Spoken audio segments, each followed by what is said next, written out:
As you know, the Meat Eater live tour is on April 23rd through May 5th. Chances are in a town near you. What you may not know is you can win tickets to each of these events just by going to a backcountry hunters and anglers pint night. There's going to be a pint night in each of these towns: San Diego, Salt Lake City, Tempe, Anaheim, Boise, Sacramento, Missoula, Portland, Tacoma, where you can compete in Meat Eater trivia and win not only tickets to the show, but a chance to be on stage with all of us. So get your butt to a pint night, and we'll see you on stage. Hey, this is Tyler Jones, and you're listening to the Element Podcast.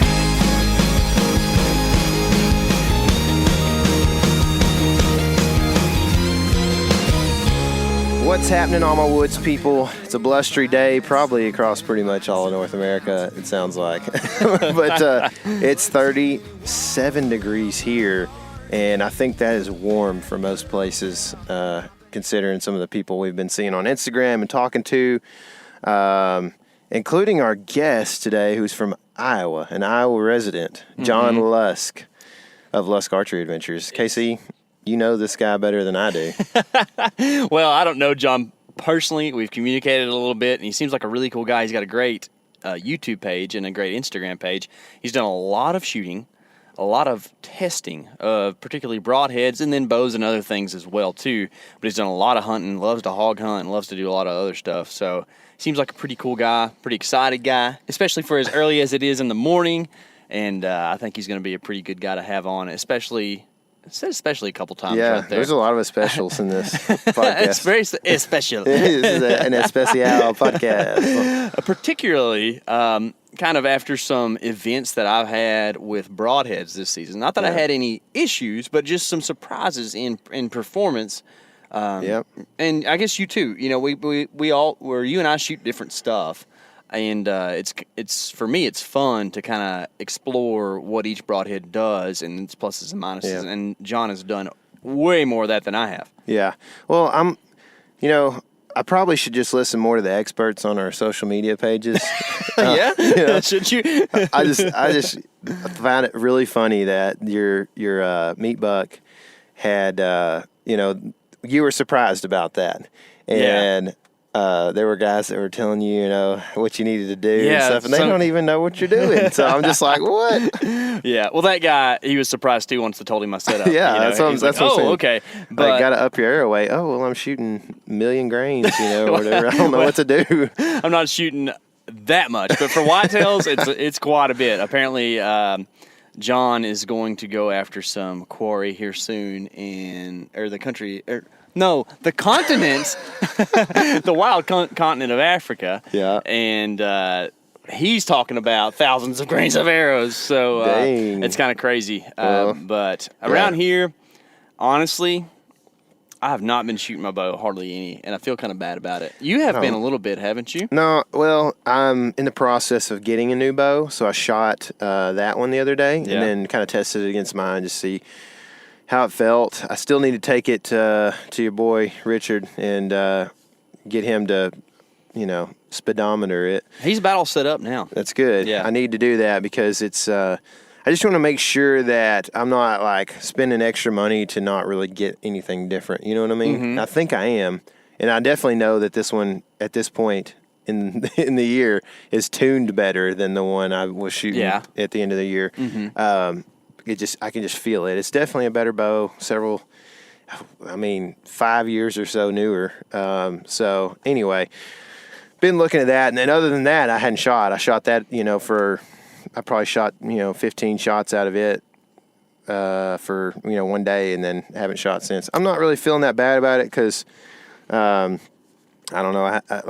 I don't really plan on doing any bow hunting for a while here. I don't think. You're not gonna hunt the spring gobblers with a bow at all? I think I'm gonna slam them down with a 6-shot. Yeah. See, I think I'm gonna probably start out with a shotgun, and then if we can kill a couple turkeys, I might try the bow thing. Yeah. Just because it sounds like fun. We can get 8. You think we can make that happen? I don't know, man. That's a lot of turkeys. That's a lot of turkeys. Is there any other state that gives out that many turkey tags per person? I want to say like Alabama is like 5 or something maybe.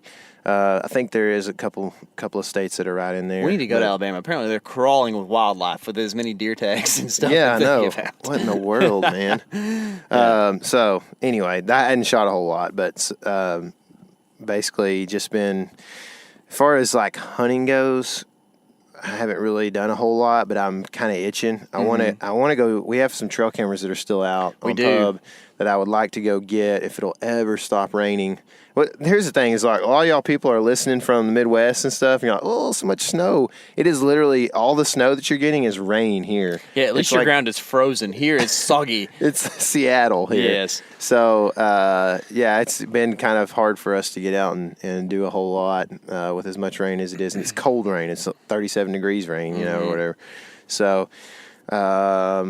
Yeah, we have it worse than right. I tell you the truth, I will take what we have instead of 20 degrees. Oh yeah. Snowy. Oh, me too. Oh man, yeah, I can't do it, man. No, it sounds terrible. I did get out this past weekend and observe the final weekend of squirrel season. I shot one squirrel per day. That's good. Yeah, that's and I saw more. 10% of your limit, right? Yeah. Well, I'm starting to really figure out the squirrel thing more. I used to just blunder around through the woods, and I've noticed that squirrels like sunshine and they like not windy days. Those are the two things, man. And if it's either one of those, you're going to have a hard time. There'll be squirrels out on windy days, but they're on the ground. And when a squirrel's on the ground, it's a lot harder to shoot than when it's in the air. Yeah. Well, even in the trees, if the trees are all moving and everything, like it's going to be hard to see squirrels. Well, that's why they don't like it up there, because they can't predict where limbs are going to be either in the wind, so they fall. Yeah. Well, actually, we saw a squirrel fall was it this year or last year? I think it was this year. We saw it was like he fell from like 35 feet up in the tree. Ka-thunk. Is he okay? Took off running. Whatever. It's one of those things where, like, if an ant falls from 30 feet, you know, it lands very lightly and crawls off. But if a person falls from 30 feet, it's exactly. Well, you story. probably know this, but better than I do. But I've seen little kids fall from like things that are like, that would hurt me, and they just get up and go. Yeah. You know, until like unless their feelings get hurt. But that's the thing. It's like if their feelings get hurt, they'll cry, and then you can. There are certain things you can do to make them literally go bipolar and start laughing immediately. And it's like, why were you even crying? Come on, just making my life terrible right now. Yeah, that's funny, man. Yeah. Also, my father-in-law found the first shed to come off of my property. I know, it was cool. But not from this year, right? No, it didn't look like it's from this year. It might be a buck that I have on camera, but it's hard to tell. It's all squirrel chewed up and stuff, but still, it's like a decent little 8-point. Yeah, it's pretty cool. I was pumped, dude, man. I bet. I'm ready to go, and I've been running a little bit, and even though it's been cold, I've been running. Ran this morning. Saw hogs on my run. That was cool. Like I thought they were going to attack me. They were just all around me. But freaking hog scared over here. I really didn't think they were going to attack me. But they were just like there were so many of them. It was like, whoa, they're hogs running everywhere, like 20 yards from me. Yeah. But I'm getting to the point where I'm trying to get into good enough shape so that when we go looking for sheds, I'm like ready to walk. 7, 8, 10 miles a day. I love it, dude. So I don't love it, but. I see the need in like scouting, and I do love finding a big shed. Do you not like finding little sheds? Do you not get? It's not that exciting. See, it doesn't matter. And there are people like that. There are lots of people like that, and I don't understand that necessarily. I'm not saying you're wrong for that at all. It's just I found a lot of sheds. I guess comparatively to probably a lot of people I know my age. Just I've been blessed to be around some not picked properties where lots of deer, lots of decent bucks. Because it's, to be honest, like finding a spike shed is harder than finding a 40-inch, I would love to find one of those side. little nub sheds. That would be so cool. I've got one in my truck. The one that's like it's like 5 inches a spike. Yeah. I love it because it was super fresh. And it was laying out in the corner of this field, and like it's still got like the skin around the edge of it is how fresh it is. And so it's like a actual horn. It's not like a shed that's got some deterioration, An actual antler. Sorry, Luke. I love, like, it's almost like a stress ball or whatever. So like sometimes when I'm like, I'll grab it and I'll just rub it and it just feels like an actual antler off a live deer, So, but other than that, man, that particular antler, I don't get super jazzed up about like anything that's like not 3 years old or bigger, probably, that kind of class, like 110 or so inches or bigger, like that kind of rack, So I guess whatever that is, 40, 50 inches, Yeah. So I don't know. It just doesn't do it for me, but I do enjoy getting out, getting the fresh air and kind of seeing seeing the postseason side of things and like, oh, well, this trail is beat in, so that's where they've been using. And I think that's the big benefit of shed hunting is it's you might not find as many sheds, but if you pay attention to the landscape while you're out there, man, you learn a whole bunch, and I'm not like a super experienced shed hunter, but I have done some. We've done some, and I think we don't find sheds because we get caught up on whitetail sign. Yeah. And that's not a bad thing. Yeah, yeah, for sure. That's kind of the big deal on it. Dude, I had maybe one trip where we picked a property that was like, had never been picked in Kansas there, and it was phenomenal. My dad and I don't remember, we had 20-something sheds and basically a good day of walking in like a morning. It was awesome, dude, and there was good sheds. I found I think it's a 62-inch side or something like that. Pretty good. Yeah. So anyway, how big was that 8-point that I found this year? I can't remember. Wasn't it like that? We did a contest. Remember? I think it was in that 62 range, something like that. It was something I gotta close. go look at the Instagram. Yeah, we need to look was. at it. It was a good. I mean, the main beam wasn't long, but everything else was there. That's definitely the biggest shit I've ever found. Oh, it was. I was like so jealous. Hey, we got to go back and find the other side. We do. We know he's somewhere around there. Yeah. So, but I'm excited about those opportunities, finding those big sheds. It's just cool to have that and put it on your mantle, and it's like a mount. It's like I've heard guys talk about this a lot, and I think it's 100% true. But like a trophy on your wall is literally when you see it, you just all of a sudden your mind works. Like you have memory of that. You're not sitting there going like, oh, I'm going to stick my chest out and this is better than everybody else, or for me at least. But more like I think about every time I see the brow tine buck on my wall, I think about the shot and like the few different times that I had seen him prior to it and everything, Yeah.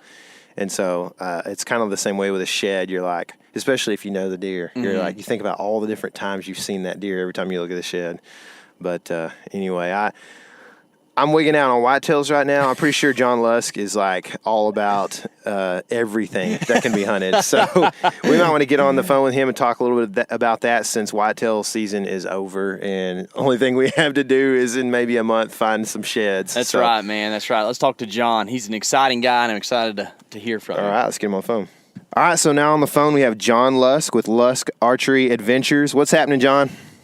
Hey guys, I'm doing good. I'm here in freezing Iowa, but I'm enjoying being in a new place. I'm doing good. Glad to be with you guys today. That's good. Well, it's 37 here, so like we're real cold too, John. We're real cold. I'm envious of those days. Yeah, like I looked ahead for the next 15 days, and there's nothing above 20 degrees. Oh my gosh! 15 days. Are you serious? Yeah, I'm serious. I'm like, I think I moved to the wrong place. Dude, I have a feeling, though, that like freezing Iowa from a deer hunter's perspective is better than freezing Texas. You know what I mean? Well, you know what? Or Northeast Texas, at least, Okay. Yeah. So, well, cool, man. So glad to have you on, man. First of all, your brand is this Lusk Archery Adventures. You seem to travel quite a bit and go on hunts. Take us back as far as you want. How did you get to where, I mean, this is a dream for a lot of guys to be able to travel around, do hunts. I mean, how did you get to this point? Well, that's a good question.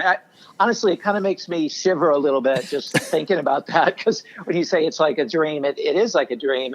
I grew up in a big family, 6 kids. I'm the youngest of 6 kids, and my dad was in the military, really great soldier, if you will. He was a 3-star admiral, super busy, traveled all over the world and stuff. And my mom was a full-time high school calculus teacher, then 6 kids on top of that. But they always had time for the outdoors, which was really cool. And I didn't realize how challenging that was till I had kids of my own. And I go, man, that's hard to control that schedule. But I grew up hiking and backpacking and hunting and fishing. Everywhere we lived, that was like the thing we would do for family vacations or weekends with my dad. Let's go hunting. And so I just had such great memories, and just it was built into me, just this passion for the outdoors, and especially archery and bow hunting. Though I did, hunted with pistols, hunted with guns, rifles and everything else. But my parents were really into archery, and that was like their hobby for a long time. They were competitive recurve archers. And I remember just seeing trophies littered throughout the house of my mom and my dad. Usually there was more female trophies than male trophies, My mom was really good. But that was just instilled in me. And so I grew up bow hunting in Louisiana. We'd go hunt hogs, public property there. Honey Island Swamp is the area that was called in Slidell, Louisiana. And I just remember that from such an early age. And then I got really busy. I graduated from college, got really busy with my career, which ended up being as a pastor. So I've been a pastor since, 1987. Yeah, 1987. Wow. And so I graduated in civil engineering down from LSU in Louisiana. And then I went to theology school to study theology and got a graduate degree in theology. And then have just pastored to churches all over the U.S., and then eventually went over to Bangkok, Thailand. We spent 4 years in Bangkok, and then 2 years in the Philippines, and started churches all throughout Southeast Asia, and then came back and, a bunch of different churches here in the States. But during that time that I was over in Asia, especially, I couldn't hunt. And it was really hard because, like in Thailand, everyone believes in reincarnation, and you might be, killing somebody's great-great-grandmother or something. That's problematic. When I first got there, I would be preaching sermons, and I didn't speak Thai in the beginning, and I had a translator. And then I would be telling like hunting stories because that's like my thing, little illustrations and stuff. And after about a month, he said, "Hey, John," he goes, "Do you notice how when you talk about hunting, people kind of cringe a little bit?" I'm like, "Well, yeah, I thought they're just not, maybe you said." And he goes, "No, here in Thailand, it's considered a sin." And I'm like, "Oh, okay, it's illegal." So I had to hold back. But anyway, during those years, I couldn't hunt at all. I did fish, which was great fishing over there, but I didn't get to hunt. So then when I came back to the States, I had to make up for lost time. And I just got really into bow hunting at that time. I remember turning 40, and I was like, my wife said, "Okay, you get an extra special gift, when you're 40, what do you want?" And I go, "It's time to take up bow hunting, with a passion." And so I got back into it, and man, I've just been going full throttle since that time. And I mean, gosh, I was hunted all over Missouri. And then I had this buddy in the church that I had helped when he was in his residency to become a surgeon. And then he became this really successful surgeon, and he was really grateful for my help. So he would take me on these adventures. I got him into bow hunting, which was great too. He took me to Canada a few times, took me to Africa. I mean, I've been blessed with so many cool opportunities like that, largely because of that guy. I mean, that was just the initial, hunting abroad, hunting different species kind of a thing for me. And so while I still have a bunch of rifles, a bunch of pistols, I mean, it's just bow only for me. Even during gun season, I just like to hunt with a bow. In Iowa, you can't hunt with a bow during gun season, but in most places you can. And so I'll do that. Matter of fact, the last time I hunted with a rifle, I was in St. Louis, and a buddy asked me to go out hunting during rifle season. I thought, man, maybe I should bring my bow. And I go, no, I'll go ahead and take my 7-mag. And I go out there, and I stood up. I was in a kind of a ground tucked in behind a tree, and I stood up to go to the bathroom. I was wearing a poncho. It was pouring down rain.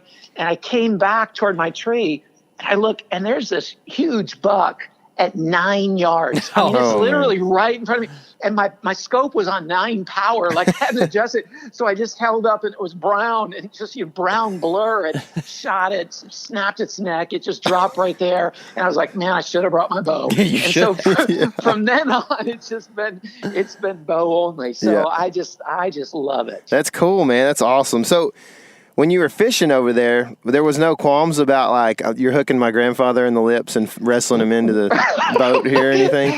Right. I mean, and don't you see that irony in America as well? Like, people are so against hunting, and you go, what about fishing? You know, I mean, you're killing these fish too, and people just don't have like this protective instinct for fish. And I always try to say, hey, Jesus ate fish. You know, Peter caught him and Jesus ate him. You know, he didn't have a problem eating wildlife. And, and so, but it's true over there. No, we'd catch sailfish. That was like the big thing in southern Thailand. Really? Barracuda. Oh, yeah, my it was. gosh. I mean, it was fantastic. But they had no problem with that. Yeah, that's funny. That's interesting. But so then, what I really started getting into was filming some of my hunts. And I just thought, you know, like I would look at the trophies on the wall, and you know, there's something about seeing a mount on the wall that brings you back to the exact hunt, right? It just conjures up the feelings, and pictures do the same. But then video, I started to notice, like, man, I could relive the exact thing that happened. And sometimes my mind's like a blur when it's all going down, right? The adrenaline rush. You go from like zero adrenaline to like max adrenaline in a millisecond. You know how it is when you see that rack coming through the woods or something. And so then sometimes I just go on autopilot, right? And all that practice comes in, but you just forget kind of what happened. But if I have it on video, then I go, man, I get to relive it. Oh, I forgot that. And so I'm not like a good videographer, but I started kind of self-filming. And occasionally if I go somewhere that someone's with me, then I go, hey, man, can you film for me, just a buddy? And so I started that with a YouTube channel. And then I started really getting into broadhead testing. And because I'm an engineer, I think I'm kind of wired that way, just to like testing different materials and designs and so forth. And so then I started putting that on my YouTube channel. And then it got up to like over 2 million views, like in the last year and a half. And it's been really good. So then now that the ads on YouTube, it funds my hunting. Like, that's great. I just bought a brand new bow from that, and you know, planned trips. I went on a mountain lion hunt from that, and so it ends up being like this sweet gig just to be able to post the videos and have it promote my actual hunting That's passion. awesome. Dude, self-sustaining in that way is awesome. Like, what a dream. Right? That's cool. Yeah. That's cool. So, I guess to kind of talk about your YouTube stuff a little bit, do you feel like you have the same passion to get those broadhead videos on there as you do the hunting vids, or is that just kind of like a means to an end for you? Well, that's interesting. That's really a good question. I think it started like probably a means to an end, but then I just started really getting into it. And I invest way more money in that aspect of the channel than I do get a return. So when I'm already hunting, well, then it's just a return. People watch the hunts and stuff, and I don't really have to invest anything. But when I buy the broadheads, and about 50% of them I buy. Sometimes I'll go to the manufacturer. I'll say, hey, would you be willing to comp me some heads? And about 50% of the time I get that. Then others I go, man, I'm just going to fork out some money and buy these because I'm really curious about them. And I don't like to be brand loyal. Like I've had different companies sponsor me with broadheads, but I don't ever want to have like a mutually exclusive, kind of contract where I only use their broadhead. Yeah, sure. I won't do that because I just love like playing the field too much. I guess it's why people don't get married sometimes. Okay? I don't have that problem with marriage. All right, I'm a pastor and stuff, happily married, but I do with broadheads. Okay, Sure. I want to always try something new, and so now it's become something that I just love. And when the ATAs, are getting ready to come out, man, I'm like, what's coming out? I'll post something on Archery Talk. Hey, what are the broadheads coming out at the ATA? And now I've gotten to know so many different manufacturers and talk to them. I get to know what's coming up and what design and tweak designs with them. And man, that's just it's really interesting. It's not a means to an end at all. It's an end in and of itself. That's cool. It's really become one of my hobbies. Yeah. Cool. Yeah, that's awesome. And we want to kind of get into that broadhead stuff a little bit more, but I had a question. You've done something that has kind of intrigued me for quite a few years, and I've gone really back and forth on Africa and the concept of hunting in Africa. And I don't know where I'm at now, but I just kind of wanted to ask you to tell us a little bit about Africa and maybe what it's like for kind of a common guy to go to Africa. Man, you ask really good questions. Thanks. Those are good. Like that is like, okay, I was so excited to go to Africa. When I was a kid, I remember my dad I was like 5. Him and I just dreaming together of going on an African safari. And I remember a very vivid time we were at a carnival, excuse me, and I found this dollar. There was a dollar on the ground. I picked it up. I go, Dad, I found a dollar. And he said, son, save that for our African safari. And I'm like, oh, yeah, I'm going to save my dollar. And it was just in me for so long. Well, then, my dad got older and, things don't always work out. And he ended up passing away. But I was telling this story to my buddy, who's that surgeon. And he said, bro, he goes, I'm going to take you to Africa. We're going to go hunting. I'm like, no, man. Well, we did. And so it was like the fulfillment of this dream that I had from being a kid and this, continuation of my dad's legacy in bow hunting. It was kind of spiritual in that way, very spiritual. Mm-hmm. And, but then going there, so we went to a really top-notch outfitter, really great reputation. And it was phenomenal. I mean, it was like 5-star food and a beautiful area. And we're hunting on concessions, which, are like privately owned, so they call privately owned land plots that are huge. I mean, anywhere from 5,000 to 50,000 acres, but they are high fence. And, they're high fence sometimes to keep certain animals out and then sometimes just to kind of protect their land. But in South Africa, they're all high fence like that, or pretty much all high fence. So I'm like, okay, that didn't really bother me because I go, well, this is Africa. But then I was sitting there in the blind, which is a very nice blind, the first day, and the PH, the professional hunter who's with me, he goes, okay, it's going to start getting good when the truck comes by. And I go, what do you mean? Well, then I hear this, like I can hear this squeaky truck going over the bumps in the road. And he goes, here it comes. And when I'm hearing that sound, all of a sudden, I start seeing all these animals like coming towards us. It's like freaking Noah's Ark. I mean, they're just pouring in. I'm like, what's going on? Well, then the truck pulled up and they knew that sound and it dumps out all this like hay, like this grass. And then it drives away and the warthogs come in and then the kudu come in, the impala come in, and they all start to come in. And it was like this mixture of a rush because I'd never seen these animals. I'd never seen so many animals so close, and these species, like you go, there's a kudu at like 20 yards. And I mean, it was like amazing. I was nervous and, shot my first wildebeest right there. And it was just like this really surreal experience. But then there was this other part that I was like, okay, what is this? Like, what am I doing over here? And it just felt, it felt really canned and like really staged. And I remember going back to the room that night and talking to my buddy going, that was awesome. It was awesome. And I go, hey man, did you feel this way? And he's like, I did. And it was interesting. And I don't mean to criticize the genre of hunting, right? I mean, yeah, sure. Who are we to define what is hunting, what isn't? But there was a part in me that I was like, okay, this isn't what I expected. Mm-hmm. And then I did realize that, okay, as the week went on, finding a certain trophy size, a quality animal, taking the mature one out of the herd for conservation's sake and putting a great shot on it. And those animals are tough as nails. I mean, it is weird how tough and resilient they are. It was more of a challenge than I realized. But I kept asking the PH, like, hey man, can we just go like walk and stalk? Can we spot and stalk? I want to just like belly crawl through the savannah. That's what I'm picturing.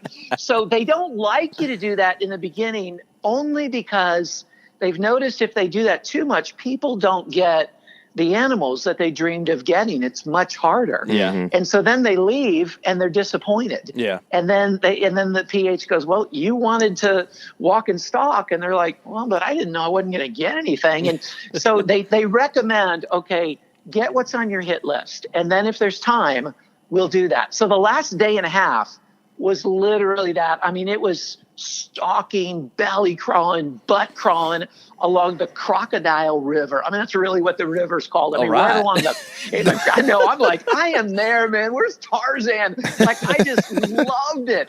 And like, we got into this herd of impala and they're all around us. And then we crawled up and I look over and there's this warthog And then the PH gives me the thumbs up. Well, that kind of hunting was just amazing. Matter of fact, it was cool. The last day, we're stalking through on this herd of zebra, and we're getting closer and closer. We're down on our knees, and then we're sitting on our rear ends. And then the PH just looks over my shoulder, and he's just opening his eyes really wide. And I'm like, what the heck?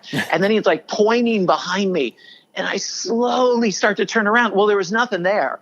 And then I said, what was it? And he goes, there was the biggest warthog I've seen in years, about 5 yards behind you. And I'm like, whoa. And he goes, if that would have been a lion, we'd be dead, my friend. And I'm like, yeah, that's why I came to Africa. So that kind of hunting, that floated my boat, just suffice to say. So I've planned another trip. Me and my buddy are planning another trip back to go Cape Buffalo hunting with a bow. He's going to take his 375 H&H, but I'm like, no, I'm going bow. I just want to go bow. And we're not going to do it from a blind. We're not going to do it in I told the outfitter, listen, I don't want tags in their ears. I don't want it over a water hole or so. I want to really have a real deal free range stalk on Black Death. So that's cool. That's the different side of Africa. That's the much, much more enjoyable side for me. Yeah. I'm glad you addressed that, because I went on a stone sheep hunt as a videographer a few years back. Actually went 2 years in a row. And the guy that I was filming for and the outfitter and the guide, they were all kind of talking about Africa. And the guide and the outfitter had been over to Africa a few times before and talked about how much of it is fenced and that kind of thing. And I always wonder if people, when we talk about that, I wonder if we were going to address that or not. And I'm glad you did. And that just sounds awesome, the way you kind of approach the whole thing. And how you're going back to do this Cape Buffalo hunt. What does your setup look like, as far as how much weight are you having to pull to go on that hunt? Oh, that's a really good question. So in South Africa, matter of fact, one of my friends, he's the dad of one of the members of our sister congregation there in Johannesburg. And I've been over there and spoken at the church and stuff like that. And so got to talk to him quite a bit. He helped. His name is Angus Brown. He's like this prolific bow hunter in South Africa, one of the forefathers of it. And he helped establish the minimum guidelines, like the minimum kinetic energy, regulations and so forth for hunting in South Africa, for hunting dangerous game and hunting like Cape Buffalo and so forth. And so when he did that, now this is many years ago, but they set the minimum draw at 80 pounds. And then there's like a minimum weight arrow. I think it was 750 grains. There had to be a minimum 750 grains and a minimum of 80-pound draw. And so, and there was a few other things along with it. But from that time till now, the cams on the bows, have just become so much more efficient that what was 80 pounds before is, easy, it's like you could do that in 65 pounds now. I mean, it's just there's a big difference in the cam. So most people don't follow that kind of rule. I mean, it's a rule, and I don't want to say who doesn't follow it, but they do want to make sure that you have enough kinetic energy and enough momentum. So for me, I think it's all about the weight of the arrow. And for me, I'd be shooting the bow that I have now, which is 73 pounds, Bowtech SR6. So, has an IBO of 352. I mean, it's getting a good amount of speed up there, and compared to a lot of other setups. But even though my draw length is shorter, I'm able to generate a lot of speed. But then I'll have an arrow that's at least 1,000 grains. And, I'm good friends with a guy at Bishop Archery, and he designs these incredible broadheads made of S7 tool steel. They're literally the toughest broadhead in the world. I mean, it's the toughest type of steel used in broadheads ever. It's so difficult to machine, and they're all machined. And then he makes these arrows that are the quality of carbon in these arrows, they end up costing, I'm not exaggerating, they cost about $400 a piece for these certain arrows. Wow. Yeah. And so I'm going to get to use those if I go on this Cape Buffalo hunt. So, he's like an expert in momentum and kinetic energy and breaching bone and stuff like that. So I feel confident that with what I'll be using, I'll be able to do fine in that regard. Are those broadheads 2 blades, or what does that look like? He has both. So he has both. He has a 3-blade, and he has one that's for dangerous game. It's a 500 grain 3-blade with serrated edges. I mean, it looks like, I'm not kidding, it looks like a spearhead. Like, if I could show you a picture of this right now, he sent me one of those things, and I'm like, God, that just looks awesome. That's like something you hang on the wall. I mean, it's a bad looking broadhead. So he has that, but then the one he really recommends is his 2-blade single bevel, and he calls this the scientific method. But he has a 600 grain 2-blade. I mean, 600 grain broadhead. And this thing is made out of S7 tool steel. Like, one of them, I think it costs like 200 something bucks for like one broadhead. I mean, this thing is like, and I could be wrong, maybe it's 150 bucks, but it's a lot. Yeah. And I mean, it is amazing. I've shot those things through steel flat bar, 1/8-inch steel flat bar through concrete. I mean, they're almost indestructible. And with the thickness that they have and that edge, the rotation they get is fantastic. So he's done a lot of research in single bevel broadheads, and he's found that some of the conclusions that Dr. Ashby had, who's kind of like, written more about the benefits of single bevel broadheads than anyone else, some of the conclusions were found to be erroneous in his testing. And so he's come to some different conclusions about some of these things and proven them over and over in all of his testing. He used to live right next door to this bison farm, where like they would, get the meat and stuff like that. And he would get all the bones for really cheap. And so he's shot, thousands and thousands of arrows with every broadhead type made, and then so many more he designed through all these big, heavy bones until he found like, okay, this is going to be the best setup to breach bone. And that's why he came up with what he has. So I feel like I just can't wait to put one of those things through a Cape Buffalo. Yeah, sure. So let's dive into that single bevel stuff just a little bit, just kind of a high level. I've never shot a single bevel broadhead, but I've been intrigued by them. Partially from some videos I've watched of yours and some of the Bishop stuff, that you've promoted. But can you explain to us the difference in a rotational wound channel versus a straight wound channel, and why it's beneficial to have the rotational? Yeah, that's really a good question. And, all of this is somewhat debatable, right? Yeah, sure. I mean, it's kind of cutting edge debatable. I'm also, just on a side note, I'm really good friends with Bill, the guy that owns Iron Will. And he was there in Denver. We hung out. I mean, we talk all the time about his design, and he has a double bevel design. And so, and he's an engineer. He teaches at University of Colorado in mechanical engineering. So both of these guys are Sean with Bishop is PhD, and then this guy Bill is an instructor in mechanical engineering, but they're both brilliant guys. And so even at their level, there's kind of a bit of a debate, and about which is better, and I understand that. But the primary benefits of a single bevel are, if it's designed correctly, and most are not. That's like so important to understand. It's really true. If it's designed correctly, then the rotation in the arrow that's already generated by your veins. Okay, so your arrow's already spinning in flight, hence it gets that rifling and finer accuracy, right? It holds on target. That's why we have the veins. So once the arrow hits a target, hits an animal, then that rotation stops unless you have a single bevel.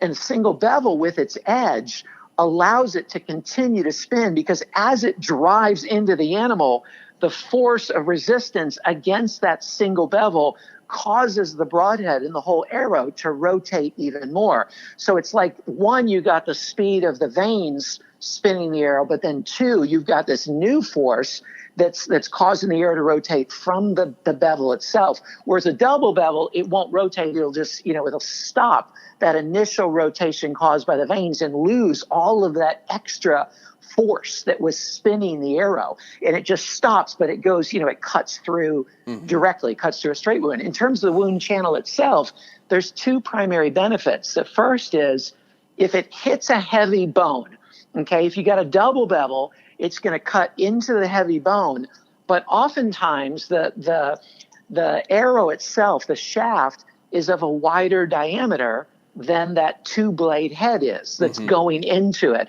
And so a lot of times the shaft can get stuck in the bone itself or face a lot of resistance as it squeezes through that split bone, that cut bone. But with a single bevel, when it hits that bone, it rotates and it splits it. It doesn't just cut a hole. It literally splits it like splitting wood. And I've shot a number of them into like 2x4s. And bone has like a grain to it, like a 2x4 does. And so whether you hit it with the blades hitting vertically or hitting horizontally, it doesn't matter. There's a rotation that causes that 2x4 just to split. And so it splits apart like vertically with the grain, and that allows the entire shaft to just zip right through that bone. It's not cutting a hole, it's breaking a hole. And so then it also causes an incredible amount of damage. Like if you're like an animal, you go, would you rather have a little hole punched through your bone, or would you rather have your bone split like end to end and make like, an 8-inch split long ways in your bone? I mean, that's going to hurt. That doesn't sound good. No. It doesn't sound pleasant. No. So it aids in penetration in that sense, and it also aids in the damage that's inflicted upon that bone.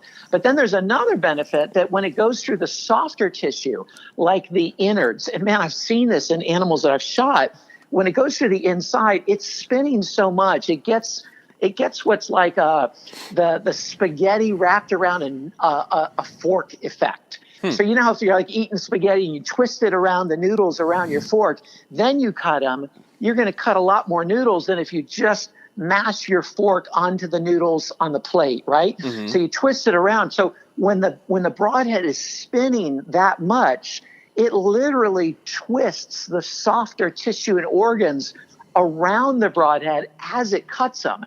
And so it causes a much bigger, or it can cause a much bigger wound channel than the cut itself, because it stretched these organs and then cuts them just like spaghetti noodles. And I've seen that. I've tested it inside of a pumpkin just to see that. And you can really see it. You're a resourceful guy, John. It's like a kid when you're at a campfire and you're like, hey, can I burn the can? Can I burn your hat? You just want to burn stuff. I'm that way with broadheads. I'm like, hey, what if I shot it through a pumpkin? So it had all like the guts in the pumpkin, and you could look in and see, wow, it really did twist around this broadhead, and it cut a bigger chunk out of the guts than just a straight knife wound would have made. So it's interesting to see that. And then I've noticed when I shoot a single bevel into an animal as well, that the initial hole, it's almost round. It's either round or it's square. It's weird. Here's a 2-blade head that'll go in, and that initial hole in the hide will be round. And it's rotating so fast with the fletching and with the single bevel causing that rotation that it literally just spirals a hole. And so it punched a big hole. Now, by the time it goes through the animal, it's not rotating nearly as much. So the exit hole is like a slit, like it would be with a double bevel. But that initial wound to the hide, that round, circular, bigger hole that doesn't close up, you get that with a single bevel and you don't with a double bevel. Yeah. So there's some interesting observations, but this is where there's two problems with a single bevel. First, they have to be thick enough. Actually, 3 problems. They have to be thick enough in order for them to generate enough force to twist or rotate the broadhead in the animal. A lot of single bevels you'll see out there, they're just too thin. They're like, if you're below 0.060 inches they found it just doesn't rotate enough to do any significantly extra damage with a single bevel. So they have to be at least 0.060 inches thick. Then what Dr. Ashby had concluded is the best rotation was found with a 25 degree bevel. So he thought, okay, if it's a 25 degree bevel, that's optimal for rotation. And then what was happening is a lot of single bevels, one of the other problems is there's so much pressure on that leading edge because it's not two blades. It's like one blade is rotating. It's facing so much pressure that most broadheads experience edge chatter, where the edge itself like gets nicked up on bone and stuff because there's just so much pressure as it rotates. Oftentimes the ferrule, it breaks off at the ferrule too because there's so much torque that it just twists off, it shears off the broadhead if it's an inferior steel.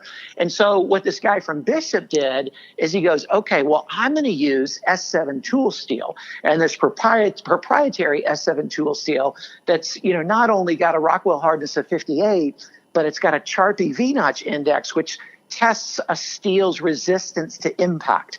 That's like so important in broadheads. So he used that, and its resistance to impact is about 5 times what typical 420 stainless steel is. Is that like, so is resistance to impact, is that kind of like curling of the tip and that kind of thing?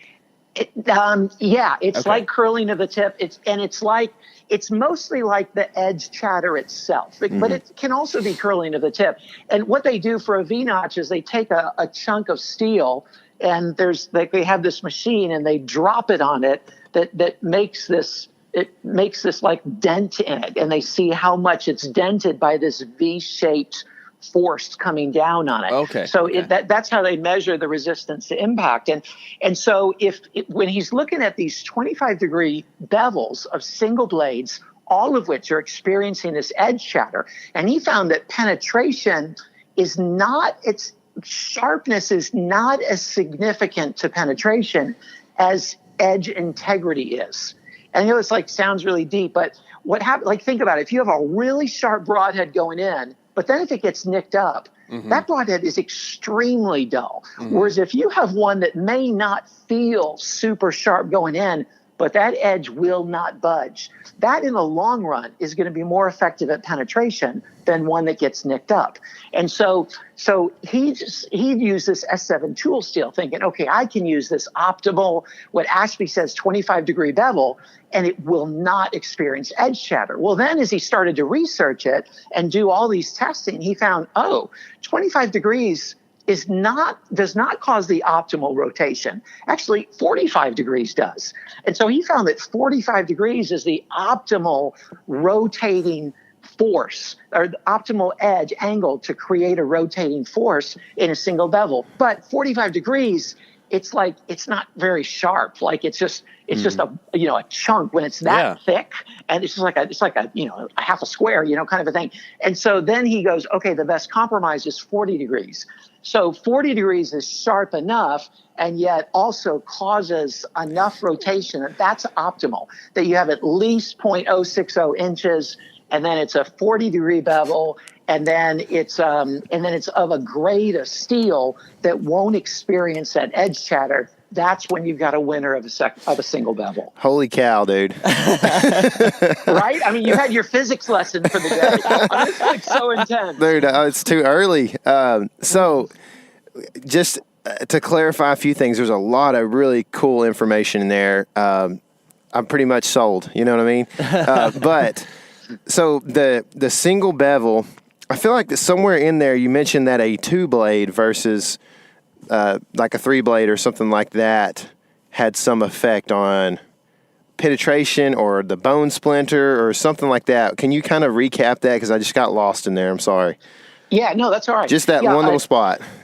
So if you have a 2-blade, a really sharp, good 2-blade, it will cut through bone, right? I mean, it's going to cut. You have enough momentum, kinetic energy. It's going to cut through the bone. But there's a difference between cutting through it and breaking it open. And one is it's more damaging to break it open. But two is the shaft of the arrow is thicker than the two blades are wide. And so two blades just cut a slit, and then you're hitting the ferrule and you're hitting the shaft, and that shaft is going to have to go through the bone, and it's wider than those two blades are. Sure. And so there's going to be some resistance that comes from that. Either it can get wedged in there, or it can just experience resistance that can hinder the penetration. So that's the theory behind it. Now, you can overcome that with, you say, like with an iron will, you go, well, what if you put in bleeders? Because then you got bleeders, so you got four blades in effect, a two-blade design with then these two offset blades. And so you got these other two blades, and they open up just enough to where they're cutting through the bone, and then the arrow can zip right through it. The shaft can zip through it. So a four-blade like that, they found, is oftentimes more effective at breaching bone than just a two-blade is. Now, there's debate about that. Some people say, no, that's not true. Some people say, no, that's absolutely true. But that's just kind of an interesting thing. So I look at it and I go, okay, if I look at a single bevel, for me, I think a single bevel two-blade is better than a double bevel two-blade. That's just my personal opinion.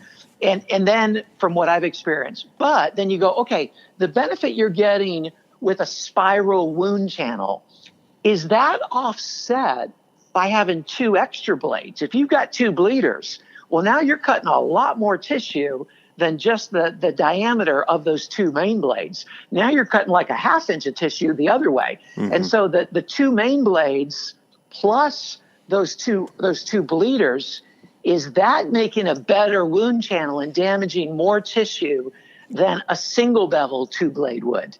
And that's a good debate. Like, there's no way to quantify that. And that's what, like, the iron will says is, okay, we'll put in a little, bleeders there. And then that's going to be of greater benefit than a rotating single bevel. And then people say, yeah, it will. It'll cut more tissue. But a rotating single bevel will split bone apart. And a double bevel with bleeders won't do that. And that's where the debate goes on, right? And that's what makes it fun.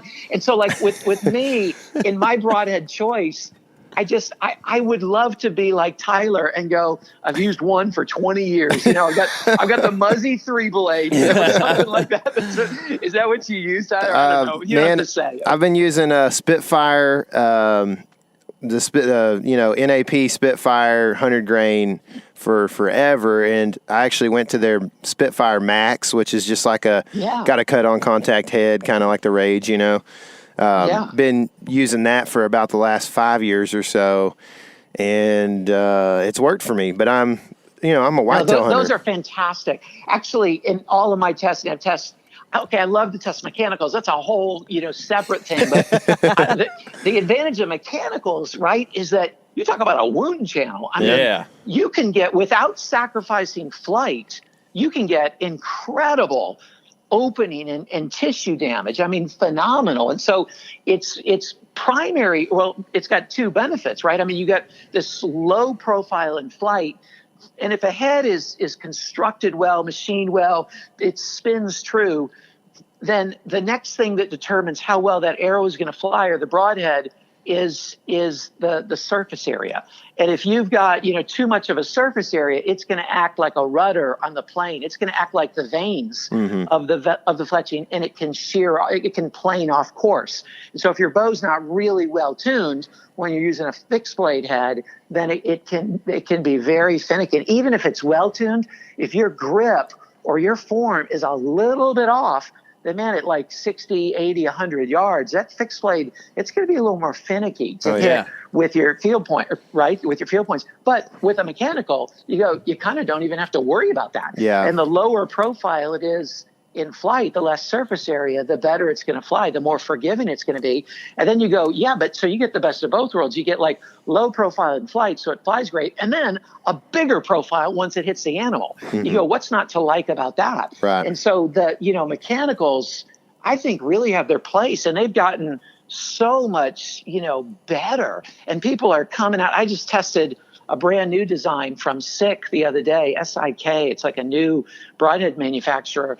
And I just love that they're still coming out with new designs. Afflictor has come out with some really creative stuff in recent years and new designs. And so you kind of think, well, there's nothing new under the sun, but there is, Right. And with mechanicals, people are coming out with new stuff. And so for me, like, I test enough mechanicals that I go, okay, I want a deep penetrating mechanical. And for me, I prefer a rear deploying one, because then I'm guaranteed at least to have a very large entrance wound. Mm-hmm. I may not get a pass through, but I'm guaranteed those blades are going to open if they're rear deploying, and I'm going to get the full 2 inches or 2 1/4 or 1.5 inches of cut upon entry. If I'm using an over the top expandable, okay, like you said, like a Spitfire, and I use those too. I like those, or a Grim Reaper or something like that. The advantage is, okay, they penetrate pretty well because they're not hitting with their full blade open upon entry. I mean, they're hitting with it smaller, so there's less resistance, and it's going to penetrate deeper. But if you don't get a pass through, then you're not going to get much blood, because you're getting the small entrance because the blades have not opened. They haven't fully deployed. And if they pass through, well, then you get a big old exit and it's awesome. But if they don't pass through, you're kind of stuck and you don't have much of a blood. And then you may drop the animal in 50 yards, whether there's a blood trail or not. But if you're going for, okay, I want to be able to follow a blood trail. If I shoot an elk, man, this thing can run like a mile in about a minute. I want to make sure that I have a blood trail to be able to follow it. And so that's when I like to have a rear deploying head to guarantee I at least get a big opening. So I'm going to get blood, but then possibly even get a pass through. And I mean, that's just for me personally, but sure. I shoot all kinds of different mechanicals. And then I go, okay, what am I going to shoot? Am I going to shoot my, fixed blade heads that are really reliable and are going to penetrate deep? And they're way tougher. I mean, there's no comparison. I test a mechanical compared to a fixed, and I shoot them, through MDF, fiber board like stuff. And I shoot them at an angle, and I shoot them through steel plate, and I shoot them into like a zero impact test into concrete. I mean, there's no mechanicals that can handle the concrete. They just can't. They're not designed. There's too many moving parts. That's okay. I know you don't hunt concrete, but sometimes you may hit, you hit a big bone or something, and it can cause that same damage. So then I go, okay, what do I do? Like if the animal is broadside and I got like a broadside shot, that's when I would rather have a big mechanical, because man, I'm going to go, it's going to be a pass through. And man, it's gonna open a big wide hole, and I'm gonna be good. But if it's quartering toward me, or a really steep quartering away, where penetration is like it's huge, it's everything, then I'd rather have a fixed blade where it's going to be tough and maybe go through a shoulder, go through a big bone, and penetrate really, really deeply. So in what I find is when I'm hunting, whichever one I don't have on my bowstring, that's the one I wish I had. Right? I mean, I go, okay, this year, man, I'm going Gravedigger. I'm going like maximum carnage. And I got this big old hybrid head on there. Well, here comes this beautiful buck quartering right towards me. And as soon as it gets broadside, it's going to scent me. And I'm like, I got to take this quartering toward me shot. Yeah. And boom, I drill it and I got it. But man, there was no blood. None. Yeah. I mean, I found the animal 80 yards away. It was great, but there was no blood, and I was freaking out for a while. Yeah. Whereas I know if I was using my fixed blade head, that probably would have zipped right through, and then I would have had a nice blood trail. Yeah. But then there's other times that I go, man, that animal was broadside. If I would have used a big mechanical, it would have been down in 30 yards. But I put this little fixed blade right through, and he ran half a mile. So I usually have both in my quiver, just in case. That's pretty good. KC kind of did that some this year, and I've definitely noticed a lot of these things you're saying. I haven't had great penetration with that head. I've killed everything I've shot at pretty much, and I think this year having that big wound channel with a 3-blade Spitfire, even KC said in the phone call before I had even located this deer as being dead, man, you got a 3-blade mechanical on there. That thing's eating through a lot as it goes through. And I think it really saved me this year. But I did a grid search. Luckily, I kind of had a good idea of where he was going to end up and bed down.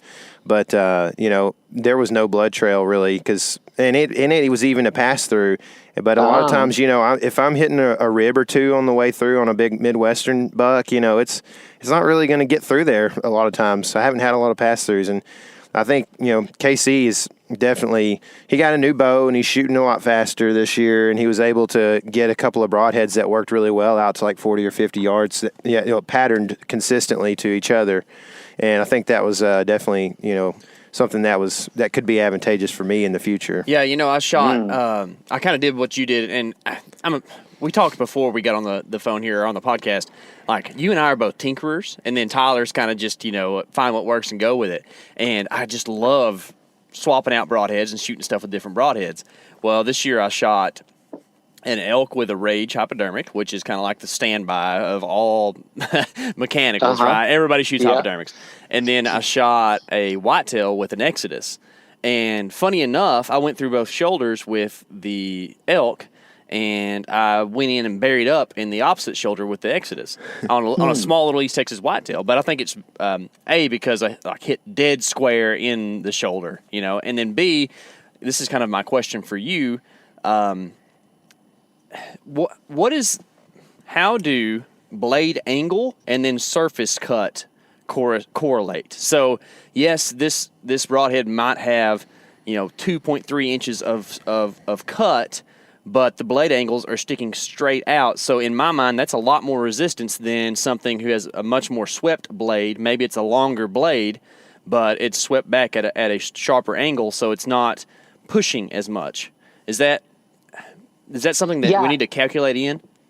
It's an interesting question. And, just intuitively you say, okay, the steeper the blade angle, the less effectively it's going to penetrate, right? Mm-hmm. But what I found is the most important thing is the total diameter of the cut. So, if you have 2 inches of cut versus 1.5 inches of cut, that's more important. That determines penetration more than the blade angle does. That trumps blade angle. Mm-hmm. Now, not if it's just like a turkey head where it's, horizontal, sure. Okay, 90 degrees, okay, that thing. But if there's a bit of an angle to it, honestly, it's less of an issue than most people realize. Mm-hmm. But it becomes a perceived issue. And so a lot of times people go, whoa, it's got such a, it's such a non-steep angle, such a flat angle that it's not going to penetrate well. Well, it definitely hinders penetration, but that's not as important as the total cut. Okay, so that's one thing. But if you can get the best of both worlds, that you get enough of a cut while having a good blade angle, a good swept angle, well then, you're going to get the best penetration with that. But, Aspie was the one that came out with this. It has to be at a 3-to-1 blade angle, and that's been proven to be not true. I mean, he uses it, he talks about the mechanical advantage. Well, mechanical advantage in physics, that's true if you're got a lever under a rock, and you're pressing down, and that's where you want the 3-to-1 advantage. It works for a lever, but it's not the same with breaching bone and with penetration. That a lot of times that longer broadhead can be more disadvantaged because there's more surface area that's causing resistance within the tissue itself. And so it's not always more swept is meaning it's going to penetrate better. It's funny, I tested the tooth of the arrow broadhead the other day through wood, and I'm looking at this thing, and it's funny because it had 1 inch more cut than this other head I was testing. But the broadhead, the blade angle was a lot less swept than this other broadhead, but it penetrated more. It penetrated more effectively in the wood than did the other one. I'm like, gosh, it's kind of baffling. Sometimes things are kind of counterintuitive in physics. And I think, sharpness tends to be that way as compared to edge retention. That's much more important. And blade angle, I think, is it's definitely an issue, but I don't think it's as big of an issue as most people realize. Yeah. Well, I'm glad there's guys like you who are willing to put in the time and the effort to test all this stuff, because I don't have it. I don't have that time. So, yeah, right. I mean, it's all a choice of what we want to do. And yeah, I'm grateful for that too, that I can learn from people that, man, I could never spend the kind of time you're doing researching that, but I can learn from it. And it's not that anybody has it figured out, right? Yeah. I mean, there's like, you propose something, then like the next year you go, oh, that sucked. That was wrong about that. I mean, if wherever we think we figured it out, that's where we know we're in the wrong place. Yes. That's right. It wouldn't be fun anymore once you do that, right? You figure it out. I mean, we got to constantly be pressing the envelope, and we owe it to the animal to be thinking, what can I do to be the most effective, ethical hunter possible, and dispatch this animal as quickly as possible, from my own practice to my setup to the broadhead selection for the animal. And I'll select a broadhead based on the animal that I'm hunting. I mean, I almost always, I can't think of a time I don't do that. If I'm hunting, hogs or smaller deer, I'm going to go, or turkey, I'm going to go with this type of head, bear, this type of head, and elk, maybe this type of head. And that's just because I have enough different heads and have done enough research to go, man, one head isn't the best for every situation. Kind of like one tire isn't the best for, on your truck year round. There's different climates and areas that you go, this tire is going to be better here, this tire is going to be better there.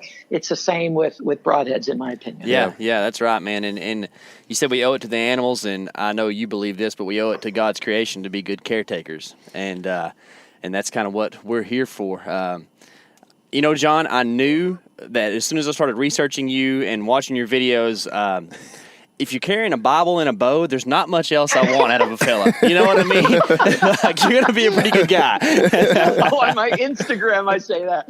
Do you? A bow and a Bible. I travel the world passionately using both. That summarizes my life more than anything else. That's probably. right, dude. Well, hey, John, we got to let you go, man. You're full of so much good information. We'd love to have you on and maybe do like a 201 or something later on in the summer or something. Really get into some of this broadhead stuff. Because, man, you've done so much testing and you're such an intuitive guy, and we really appreciate it. If someone is interested in, maybe watching some of your videos, reviewing some of your content, where should we send them? Yeah, please go to my YouTube page, Lusk Archery Adventures. I've got over 80 different videos there, and about 60 of them are my own bow hunts, and then over 20 of them are broadhead tests. I mean, I've tested over 50 different heads, and I got a bunch more that I've already tested that I'm releasing a new video this next week and another one the next week and more on the way. And then I got some bow reviews. It honestly, it's just a good resource. Not that I have all the answers, but it's kind of a layman's approach. It's not super polished, and that's kind of what my intent is. It's just a dude that's testing this stuff out, and I got an engineering background, but I love to test this and love to hunt. So go to the channel and watch it, or Instagram, same thing, Lusk Archery Adventures. Cool. Oh, awesome. All right, cool, man. Well, we'll definitely send people over there to check that out. We'll put those links in the notes down below. John, I can't thank you enough, man. I can't wait to talk more with you. Likewise, anytime. Guys, You guys are great. I love what you're doing. Love the faith behind it as well. You're right up my alley in terms of our passion. Yes, so sir. Really applaud you. Well, thank you. I very much appreciate that. We'll have to meet up sometime, man. Get together and do some shooting or something. Yeah, I'd love that. Texas is actually my favorite place to hunt. I mean, hogs are my number one favorite animal to hunt. I don't know why, but I just love hunting hogs. Well, we'll have plenty of stories to share then, because I've done quite a bit of that. It's almost like, they're just a nuisance to us, and I hate to say that, but it's just gotten that way. But it's I'm glad there's people like you who really love to hunt them. So come down here and kill as many as you can, please. That's what people say. Yeah. Yeah. Well, all right, John. We'll catch you later, man. Okay. Thanks, bros. Take care. See ya. All right. Dude, like my mind, like numbers, dude. Too early for all the numbers, man. I can tell that that you were over there like, oh my goodness, and I was too a lot. Like this is something that's a little bit more in my realm, like the technical side of broadheads and stuff. But I'm nowhere near what John is, and I'm really ready to get him back on for sure, and to really dive deep into some broadhead stuff because that's fun, man. Yeah, I mean, and if you liked that. If that's like right up your alley, we are going to get him back on this summer, I think. So subscribe to the podcast, and you'll see when he comes back on, along with some of the other good guests that we're going to get this summer. I'm excited. We're talking with them right now, trying to schedule things up. There is a small game film that we released, video. I shouldn't call it a film. It's a video. It's like one of the best PLCs, you could imagine, I guess. We're just smoking squirrels and paints and rabbits and everything. And, we got out and did that pretty quick after the season, and the video just released, I think, last week or so. So if you haven't seen it, go check it out. I mean, it's action-packed. It was fun. And speaking of action-packed, dude, I'm like, even through this cold weather, and maybe because of this cold weather, I'm like itching to get out and do some fishing, man. I saw you scratch them a while ago. Yeah, it's all over me, dude. It's all over me. I've been hanging out with a guy who used to fish the BASS tour, so believe me, I'm kind of hot. He fished the Classic twice. Yeah, I know. And he's also caught more fish over 13 pounds and put them in the lunker program in Texas than anybody else. He said there's 3 of them that've caught 3. But okay, yeah, but he has caught a 4th. Did he tell you that? He hadn't told me about that. It was outside. It was in the summertime. Oh no, yeah, he told me that. Yeah. So I mean, like the real lunker program, too. The real, yeah, not this 10-pounder. No, I'm so disappointed right now. It would be like, okay, so don't get me wrong, a 10-pound fish is like no, but they're accepting like 7-pounders now. What, are you serious? I'm dead serious. I thought it was 10 and 13. No, now it's there. I have to look it up. So if you want to fact check me, you can. If you're from Texas and this matters to you, but 7-8 pounders, like I can't remember. They may have to be overs or something like that. I can't remember, but like 7 pounds. They've got like 3 leagues now. So like bronze, silver, platinum, whatever it is. We're gonna get participation medals one of these days. It's frustrating, dude, because they're calling them all lunkers. Yeah, you know what I mean. That's the frustrating part. Is like it'd be like if we started calling 120 whitetail booners. Yeah, exactly. I mean, like it needs a different terminology, for it. I think it's not fair to the guys who have caught actual 13-plus pounders to be like, oh yeah, I caught a 7 and it was in the lunker program. Mm-hmm. It's like, well, it's a big fish. Yeah. I could count the number of 7-pounders that I've probably caught, and I don't, there's a bunch of them, so I don't remember every one of them, but like there's also, it's a limited number. Like that's a huge fish. Yeah, it's still. A bit like when I catch a 7-pounder, I'm pumped. Oh yeah, I tell people about it. Yeah, you know what I mean. But it's not. It's literally half the size of some of the fish in the lunker program. Mm-hmm. You know what I mean, and from over the years, and so it's disappointing to me. Yeah, it's disappointing. I don't know. I don't get it. But hey, if it gets people out there fishing, then that's good. But yeah, I don't. The thing is the lunker program was set up as a conservation. Well, yes, conservation in a way. In a way, it's set up to produce big bass. Mm-hmm. Well, what's the purpose of bringing smaller bass into that program? I don't understand it. Yeah, I don't know. I'm not sure either. But either way, I'm pumped up. We need to have a. We need to have a podcast. Who are we gonna get for that? Richard, that's probably right. No, he's fishing now. Maybe somebody from Athens or something like that. But it'd be cool to do a bass podcast and talk about the. We could go back to some of the guys who I can't remember his name all of a sudden, but the guy who basically created the idea of the lunker program. Yeah.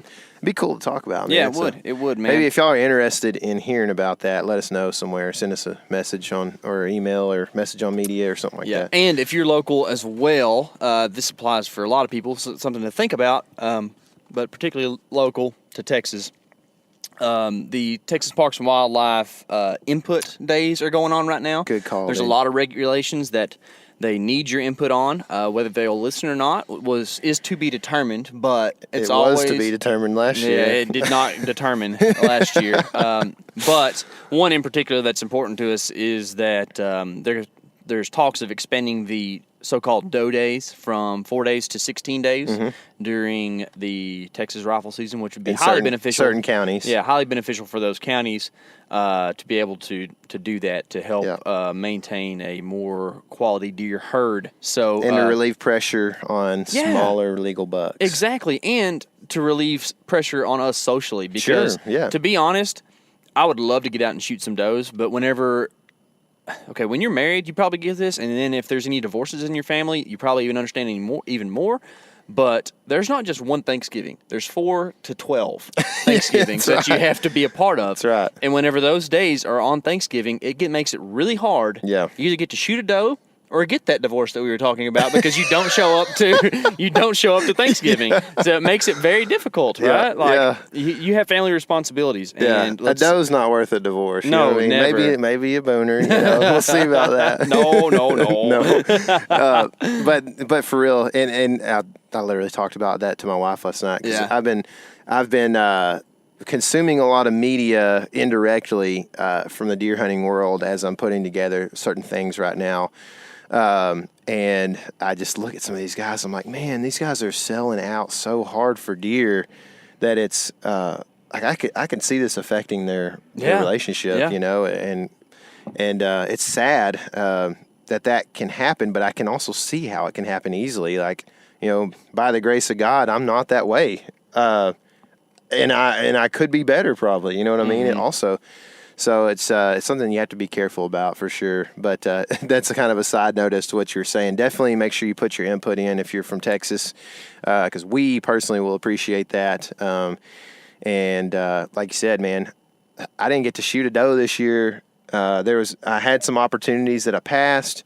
I filmed you early in the season, and doe days came around, and I do have divorces in my family that. And lots of Thanksgivings, and when they base 4 days of doe season around Thanksgiving, it's kind of hard to get out, man. So hopefully we'll get that expanded to 16 days. They didn't listen to us on a key thing last year, but maybe they'll listen to us this year and give us that 50% feel good, So. A moral victory. That's right. So anyway, I guess that's going to about wrap it up for us. I appreciate you listening. We're getting rolling back on this thing. It feels good to be podcasting and talking with guys who are super just knowledgeable about things like that, man. That's a game changer for me, and I'm super interested in it. It's just not something that I've ever spent time doing, you know what I mean? So sometimes those are the best ones to do, and that podcast showed that because you actually had more questions than I did. Oh yeah. And this was kind of like the guy I kind of talked about and wanted to talk to, but your stuff was so much better than mine because you were coming at it fresh. Right. You know what I mean? I don't know. I'm just so blue collar in my approach to that side of things, I guess you'd say. And not blue collar to saying dumb, but blue collar as in I better work instead of research this today, whatever. Yeah. So anyway, I think we're about to roll out, go enjoy some of this cold weather, and are you going to work? I'm going to try not to, but I might have to. I might have to stop by Gordita's and get me some spicy real quick. Boy, howdy. Anyway, I hope you guys have a great week. I hope you stay warm, and if you got any pictures of sheds, man, send them our way because we're itching and we don't have any shed bucks around here right now, I don't think. So anyway, God bless you guys. And remember, this is your element. Live in it.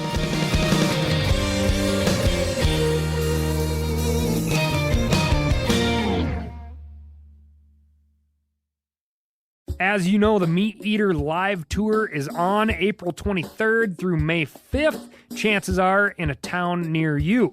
What you may not know is you can win tickets to each of these events just by going to a backcountry hunters and anglers pint night. There's going to be a pint night in each of these towns: San Diego, Salt Lake City, Tempe, Anaheim, Boise, Sacramento, Missoula, Portland, Tacoma, where you can compete in Meat Eater trivia and win not only tickets to the show, but a chance to be on stage with all of us. So get your butt to a pint night, and we'll see you on stage.